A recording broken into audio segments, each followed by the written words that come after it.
Hello, this presentation is about our design for green infrastructure in Knitting Mill Creek in Norfolk, Virginia. The team members are Billy John, Charles Elmer, Jackson Nickel, and myself, Alexa Reed.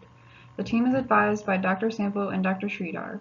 Our clients for this project are Wetlands Watch, Elizabeth River Project, and the City of Norfolk. Norfolk has seen the highest level of sea rise on the East Coast, and because of that, this is the pilot site for mitigating flooding issues.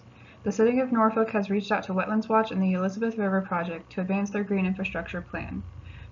So the goal of this project is to redevelop a section of Knitting Mill Creek using green infrastructure via treatment train approach in order to mitigate flooding and water quality issues while also improving the aesthetics and resiliency of the area.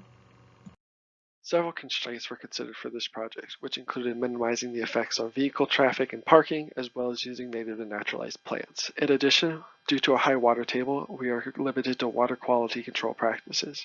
Criteria-wise, we are including GIS and CAD files in our final design, as well as keeping our costs to a minimum due to the pilot project nature. In addition, we are improving stormwater quality in the area, as well as advancing Norfolk's green infrastructure plan. Most of the standards from this project came from the Virginia Department of Transportation, most notably their Stormwater Management Handbook. In addition, from the Virginia DRC, we took their constructive wetland stormwater design specifications in order to aid in the development of the wetland. Our final design is a constructed wetland with an area of 7,211 square feet. Within the design, there are varying depths represented by different areas. The edge of the wetland is built to an elevation of 3.5 feet, which provides a 6-inch berm on the right side of the wetland and roughly a 2-foot cut on the left side. The low marsh area is denoted by the light blue segments that sit 6 inches below the base of the wetland and has a surface area of 922 square feet. The base of the wetland is referred to as a high marsh area and sits 1 foot below the existing ground.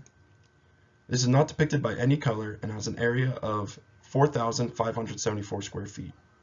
Additionally, there are 3 deep pools that are highlighted with a dark blue color and have depths of 1.5 feet, 0.75 feet, and 1 foot below the surface going from top of the image to the bottom respectively. Altogether, they have an area of 1,162 square feet. A feature not listed in the specifications are the berms raised 6 inches from the base of the wetland that account for 603 square feet. Another feature shown in the diagram are the berms separating the 2 areas of the wetland.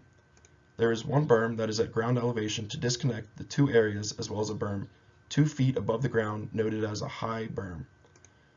With the varying depths, the maximum treatment volume is 8,051 cubic feet and is designed to handle a peak flow of 0.48 cubic feet per second.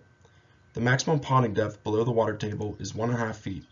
The estimated cost for the excavation of land is $40,626, and the cost to purchase the 2 parcels of land that this wetland will be on is $94,600. One of the challenges of designing the wetland is making it look like a wetland and not like a pond. Our original design took up the entire vacant lot and it looked like a giant hole with water in it. So to solve this problem, we took a treatment train approach on site. So our wetland would be here in the vacant lot, and then this is a parking lot on the same block in the drainage area, which doesn't have much green infrastructure on it. So our plan is to implement some sort of stormwater boxes, a planted median in the parking lot, maybe a rooftop disconnect or rain barrels to reduce the volume of water flowing from this part of the drainage area into the wetland, so we can make the wetland smaller and it'll look a lot nicer. Another component of the treatment train approach is zooming out and looking at the entire Knitting Mill Creek watershed and having a series of green infrastructure practices that includes our constructed wetland. So on this map, this is our water body, Knitting Mill Creek.